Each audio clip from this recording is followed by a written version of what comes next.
એમને કેવી તકલીફ છે? અત્યાર સુધીમાં જે અક્ષરધામનું ઉદ્ઘાટન થયું અને આ આપણો રાજકોટનો સમય, બધા સમયમાં એમણે સેવા કરી છે. એમણે વાત કરી કે 2 વર્ષ પહેલા એમને લકવાનો એટેક આવ્યો હતો અને ડાબી બાજુનો હાથ અને પગ એ લકવાની અસરથી પોતે જલાઈ ગયા, ઝડપથી ચાલી શકતા નથી. છતાં પણ સેવાનો ઉત્સવ કે સ્વામી મારે ગમે તેમ કરીને સેવામાં ત્યાં આવું જો ધીમે ચાલીશ, બેસીશ, ગમે તે પણ તમને સેવાનો લાભ આપો. તો ગોંડલમાં પણ સેવામાં આવ્યા હતા અને આ રાજકોટની સેવામાં છેલ્લા 18 દિવસ એમને સેવા ત્યાં કરી.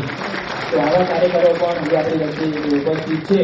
બીજા એક કાર્યકર છે ગુંજનભાઈ પંચાલ, એમને કોઈ મુશ્કેલી નહોતી, પણ એમના ઘરની અંદર એક સાદી મુશ્કેલી આવી.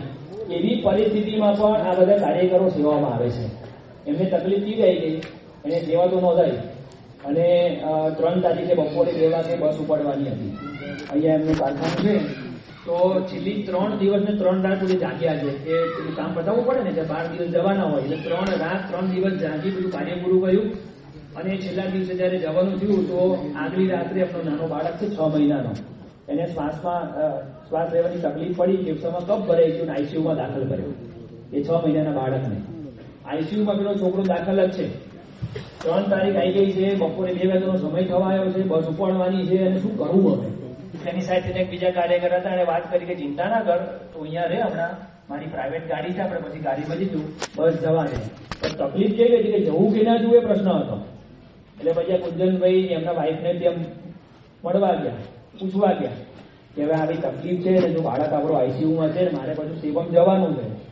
એકચ્યુઅલી કોઈ પૂછવા જ ના જાય, આમ તો કે સમજી જવાનું હોય કે સેવમ જવાનું જ ના હોય. પણ આ પૂછવા ગયા કે હું જવું કે ના જવું. ત્યારે એના ધર્મપત્ની વાત કરી કે જો હું તમને રોકું ને સેવમ જતા તો મારી નિષ્ઠામાં ખામી આવે, તમે ના જાઓ ને તો તમારી નિષ્ઠામાં ખામી આવે.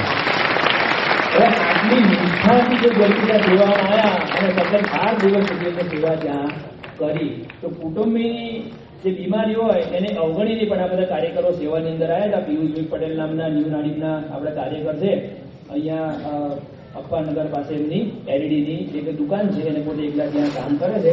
7 વર્ષનો દીકરો છે, હાઈપર એક્ટિવ છે, એટલે થોડીક એની મગજની તકલીફ છે, એકલો છોડાય નહીં. ઘરમાં કોણ છે? એના વાઈફ, આ 2 દીકરા, એક દીકરો ને દીકરી અને એમના માતુશ્રી.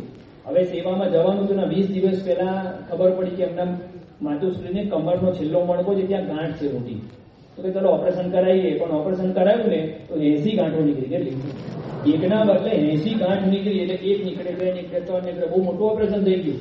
અને પછી તો ધીમે ધીમે કરતા પોતે સારા થયા અને વાત કરી કે હવે હું જવું કે ના જવું. તો એના વાઈફ કહેના તમે જાઓ, હું સેવા કરીશ. તો એના સાસુની સેવા કરે, એનો દીકરો પેલો હાઈપર એક્ટિવ ત્યાં ગયા અને પછી તો 5 દિવસ પછી પેલી ગોળી ગરમ પડી અને ફરી ઓપરેશન કરવાનું થયું. એટલે ફરી પાછા આવ્યા, 1 દિવસ રોકાયા અને ફરી પાછા રાજકોટ સેવાની અંદર પોતે આવી ગયા. તો આવી મુશ્કેલીની વચ્ચે પણ હરિભક્તો ત્યાં એ સેવા એ કરતા હતા. તો આ શરીરનો ત્યાગ, શરીરના સુખનો ત્યાગ, મહારાજે વાત કરી કે ધનનો ત્યાગ કરે એવા પણ હરિભક્તો છે.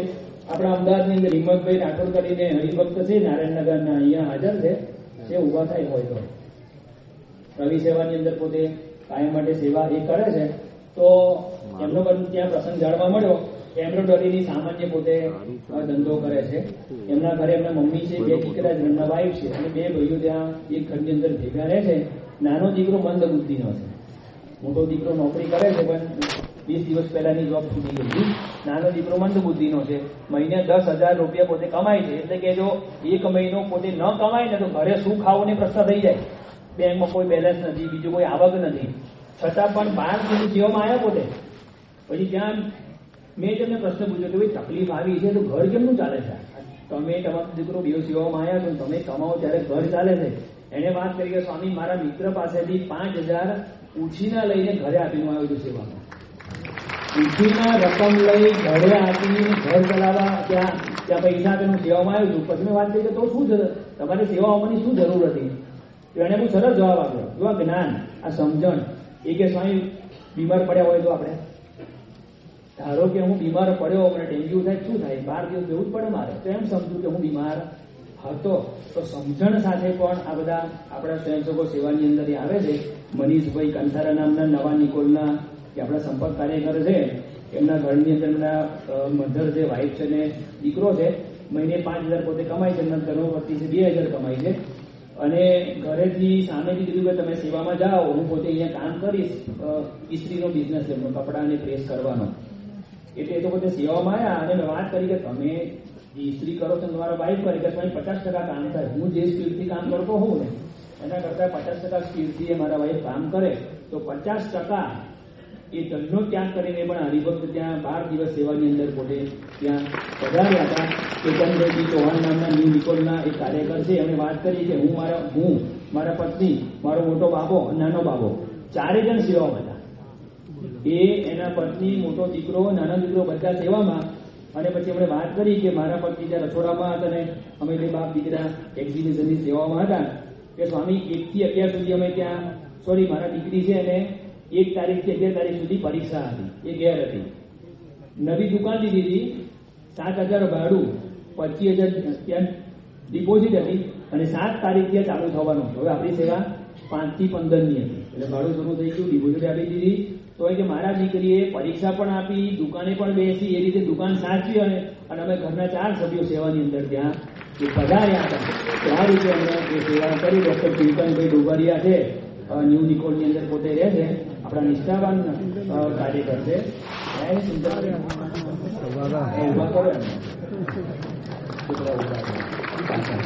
એમ ડેન્ટિસ્ટ છે અને 3 દવાખાના છે એમના ન્યૂ નિકોલમાં, વિરાટનગરમાં, જૂના બાપુનગરમાં. એમના ધર્મપત્ની સંભાળે એક ડોક્ટર બીજા રાખ્યા છે.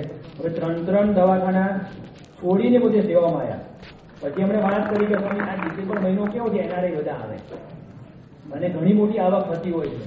પણ બાપાની કૃપાથી મારા વાઇફનો સપોર્ટ મળ્યો, મારા પાર્ટનર હતા એનો સપોર્ટ મળ્યો. એ બધાએ દવાખાનું ચલાવ્યું અને સતત 15 દિવસ સુધી એ પોતે ત્યાં સેવાની અંદર પધાર્યા હતા. તો ધનનો ત્યાગ કરીને આપણે હરિભક્તો સેવાની અંદર આવ્યા હતા. કદાચ ઘણી વાર કેવું થાય, એડજસ્ટમેન્ટ ના થાય તો નોકરી છોડીને પણ આપણા સ્વયંસેવકો સેવાની અંદર પધાર્યા હતા. યોગેશભાઈ ગઢવી નામના આપણા યુવા કાર્યકર છે, એમણે વાત કરી કે રિલાયન્સ જીઓમાં કોન્ટ્રાક્ટ બેઝ ઉપર હતા અને એને વાત પહેલા કરી કે ભાઈ મારે આવી રીતે જવાનું છે, મને તમે નોકરીમાંથી રજા આપજો. રજા ન મળી તો છેલ્લે રાજીનામું આપણી પોતે ત્યાં સેવાની અંદર, રાજકોટની અંદર એ પધાર્યા હતા.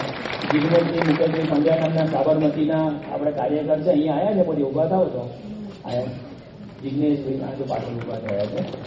જિગ્નેશભાઈ પંડ્યા ઘરમાં 3 વ્યક્તિ રહે છે. એમના માતા છે અને બેન છે અને પોતે છે. અને એમના બેન પાસે મંદ બુદ્ધિ છે. ઘરની અંદર કમાનારા પોતે એક જ વ્યક્તિ છે અને પેન્શન ને પોસ્ટના પૈસા આવે પણ 15,000 રૂપિયા આવે. એમનું ઘર બધું ચાલે, પોતે નોકરી કરતા. 14,000ની નોકરી હતી. એટલે એમને શેઠને વાત કરી કે શેઠ મારે આવી રીતે જવાનું થશે, મને તમે રજા આપજો. શેઠ કે આપીશ. પણ છેલ્લે કીધું કે ના બી હવે સીઝન છે, તમને રજા નહીં આપું. તો નોકરી છોડીને પોતાના સેવાની અંદર એ પધાર્યા હતા. બહુ અઘરી વસ્તુ છે. આપણે સામાન્ય તારી પાડીએ છીએ પણ હજી અમને નોકરીનો મેળ પડ્યો નથી. પણ આનંદમાં તમે પૂછ્યું કે તમે આ નોકરી છૂટી ગઈ, હજુ કે મેળ પડ્યો છે કે બાપા બેઠા છે તો બધું અમારું ઘર આગળ ચલાવ્યું છે. સ્વામી મારી ઈચ્છા હતી કે મારા ઘરમાં કેટલાય વખતથી તકલીફો રહેતી હતી, હું સમયમાં સેવા કરવા જઈ શકતો નહોતો. પણ આ વખતે મેં નિર્ણય લીધો હતો કે ગમે તેમ કરીને મારે બાપાની જન્મજયંતિમાં સેવા કરવા માટે જવું છે. તો આવી મુશ્કેલી વેઠીને પણ એ પોતે સેવામાં વધાર્યા. પ્રજ્ઞેશભાઈ પ્રમોદભાઈ ઉપાધ્યાય આપણા સાબરમતી વિસ્તારના પોતે સંચાલક છે, આયા નહીં સરસ ઉપર સેવામાં છે. એ સંચાલક તરીકે પોતે એ સેવા એ કરે છે. અને એમણે વાત કરી કે 25 દિવસ પહેલા મેં 6 મહિના પહેલા વાત કરી હતી શેઠને કે આ રીતે મારે જવાનું છે, મને રજા આપજો. હા આપીશ. 25 દિવસ પહેલા મેં શેઠે મૌખિક હા પાડી કે હું તને રજા આપીશ અને 3 તારીખે રાજકોટ જવાનું હતું. એટલે 2 કલાક પહેલા, એટલે બસ ઉપડવાનો સમય 2 વાગ્યાનો હતો. એટલે 12 વાગે પોતે ગયા કે સાહેબ આપણે મને વાત કરી હતી, મને રજા આપો. કે હવે ના જવાય, નામ છે તેમ છે. પહેલા બહુ રિક્વેસ્ટ કરી કે સાહેબ રજા તો આપો, મેં તમને 6 મહિના પહેલા વાત કરી છે, મેં ક્યારેય તમારી પાસે આવી રજા લીધી નથી. તો કે 3 દિવસ રજા આપું. ને અમને આવ્યો ગુસ્સો કે આટલા વખતથી કહું છું તમે રજા નથી આપતા. અને ત્યાં ને ત્યાં રિઝાઇન મૂકી અને 3 વાગે બસમાં બેસીને પોતે સેવાની અંદર એ પધાર્યા હતા. તો આવી હિંમત સાથે પોતે સેવામાં એ પધાર્યા. અને અમુક એવા કાર્યકર હતા કે એડજસ્ટ કરીને, આપણને ઘણી વાર કેવું થાય કે સ્વામી હવે તો જેને આમ એડજસ્ટ થતું હોય ને એ બધા સેવામાં આવે, બાકી અમારાથી સેવામાં નહીં. લોક લાજનો ત્યાગ એડજસ્ટ કરીને આવવું પડે છે. ઘરમાં લગ્ન પ્રસંગ હોય, વ્યક્તિ બીમાર હોય, તોય બધા કાર્યકરો સેવામાં આવ્યા હતા. રમણવીર પટેલ નામના આપણા સાબરમતીના નિરીક્ષક છે. એમના ઘરમાં કેવો પ્રસંગ બન્યો કે એમના સગા મામાના દીકરાના લગ્ન હતા. અમેરિકાથી આવ્યા હતા અને સગા મામાના દીકરાના લગ્ન હતા. અને પછી એમના પત્નીએ વાત કરી કે હવે તમે નહીં આવો તો કેવું લાગશે? સગા મામા દીકરો અમેરિકાથી આવ્યો છે અને તમે લગ્નમાં ન આવો તો કેવું લાગે? એમણે શું જવાબ આપ્યો? જો આ નિષ્ઠા હોય ને જીવમાં, તો જ આ બધી વસ્તુ થાય. રમણભાઈ બોલ્યા કે હું નિરીક્ષક છું અને હું સેવામાં ન જઉં તો કાર્યકરને કેવું લાગશે? તમે એમ કહો છો કે મામાને કેવું લાગશે, પણ હું કાર્યકર છું અને હું જો હાજર ન રહું તો કાર્યકરને જ્યાં કેવું લાગે ને મારે તો સેવામાં જવું પડે. તો લોક લાજનો ત્યાગ કરીને પણ એ પોતે ત્યાં સેવાની અંદર વધારે. નિલેશભાઈ ચૌહાણ નામના નવા નિકોલના હરિભક્ત છે, એમના ઘરે પણ એમના ભાઈની દીકરી એટલે સગી ભત્રીજીના લગ્ન હતા 10 તારીખે. એ પણ પોતે ત્યાં ભાઈને સમજાય કે બીજો અમે પહેલેથી ફોર્મ ભરેલું છે, તારા લગ્ન પછી લેવા આવ્યા છે.